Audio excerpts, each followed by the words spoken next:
Everyone, good morning, सुप्रभात, राधे राधे।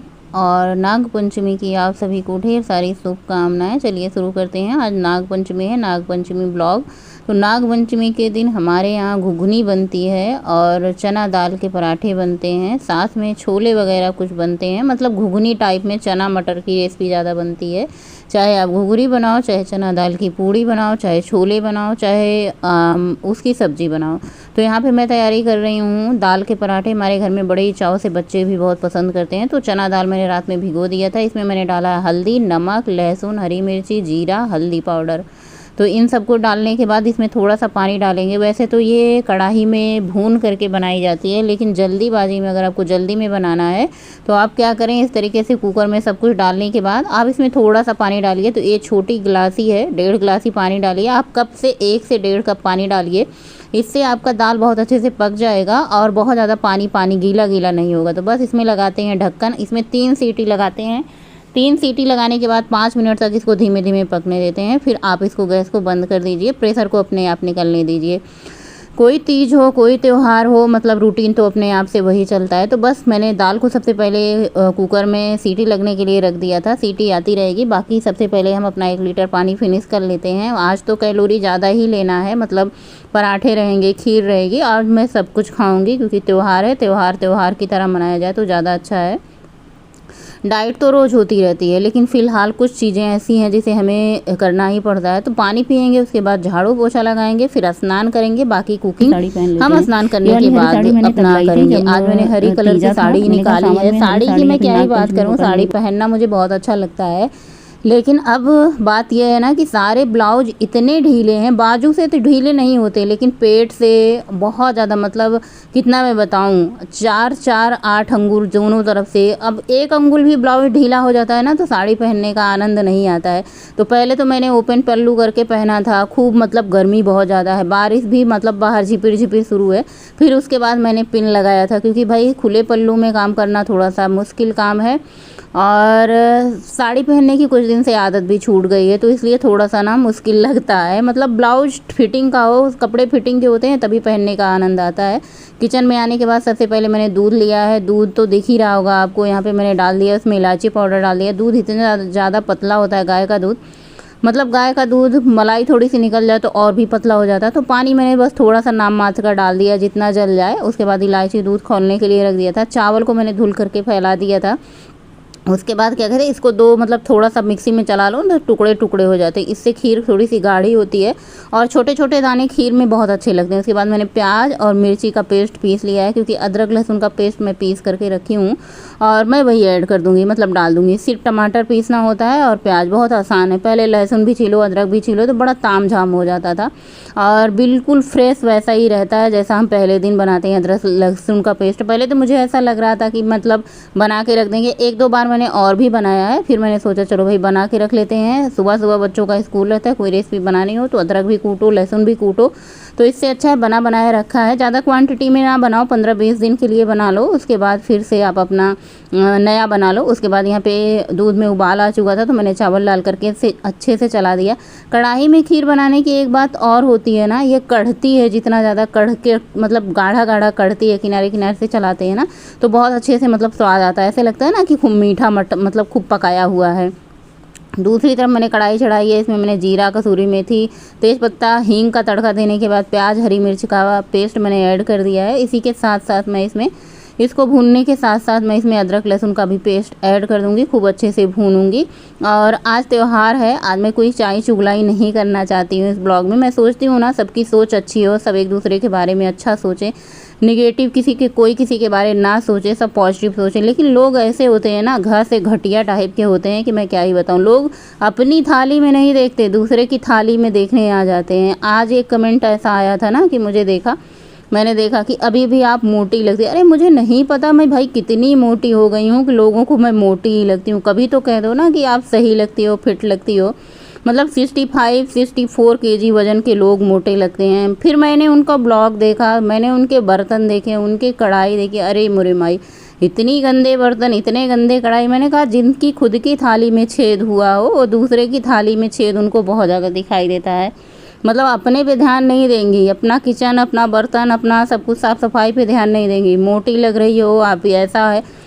मतलब मुझे ऐसा लगता है कि भाई 20 साल हो चुके हैं मुझे इस फील्ड में काम करते हुए। अब तो मुझे ऐसा लगता है कोई ज्ञान देता है ना तो मुझे बिल्कुल सुनना पसंद ही नहीं आता। हाँ, कोई चीज़ समझाओ, अगर मुझसे कोई गलती हो रही है, मैं गलत कर रही हूँ, समझाओगे बड़े होकर या छोटे होकर। कभी कभी ऐसा भी होता है कि छोटे भी बहुत अच्छी सीख दे जाते हैं, समझा जाते हैं। तो मुझे किसी की सीख या कोई समझाना अच्छा नहीं लगता। लेकिन ये है कि मोटे पतले पे किसी के बॉडी पे बहुत ज़्यादा मतलब अच्छा नहीं लगता हर तरफ से। भाई कोशिश कर रहा है इंसान, मोटा है तो पतला होने की, पतला है तो मोटा होने की। पतले वाले लोग सोचते हैं कि मैं मोटा हो जाऊं, कितनी कोशिश करते हैं, टॉनिक पीते हैं, पता नहीं क्या क्या खाते हैं मोटे होने के लिए। और मोटे लोग बेचारे ये सोचते हैं कि पतला हो जाऊँ। हालांकि मुझे पतला खुद ही नहीं होना है, क्योंकि इतना ज़्यादा पतला होके ना फिर हंसी का पात्र ही बनना है। उसके बाद सब्जी में मैंने मसाला भून के आलू और काबुली चना डाल करके मसाला, पानी, नमक सब कुछ ऐड कर दिया, धीरे धीरे पकेगी। यहाँ पे हमारा खीर पक चुका था, जिसको मैंने भगोने में खाली कर लिया है। उसके बाद इसमें काजू, बादाम, किशमिश कट करके डाल दिया, और भी ड्राई फ्रूट अपनी पसंद का डाल सकते हो। बस इसको कर देना है अच्छे से मिक्स। चाहे तो आप ड्राई फ्रूट ना थोड़ा सा फ्राई करके भी डाल सकते हो। कैलोरी जितनी ज़्यादा फ्राई करोगे, जितना ज़्यादा मीठा करोगे, उतनी ज़्यादा बढ़ेगी। उसके बाद दूध भी आ गया था, दूसरी साइड दूध गर्म होने के लिए रख दिया था।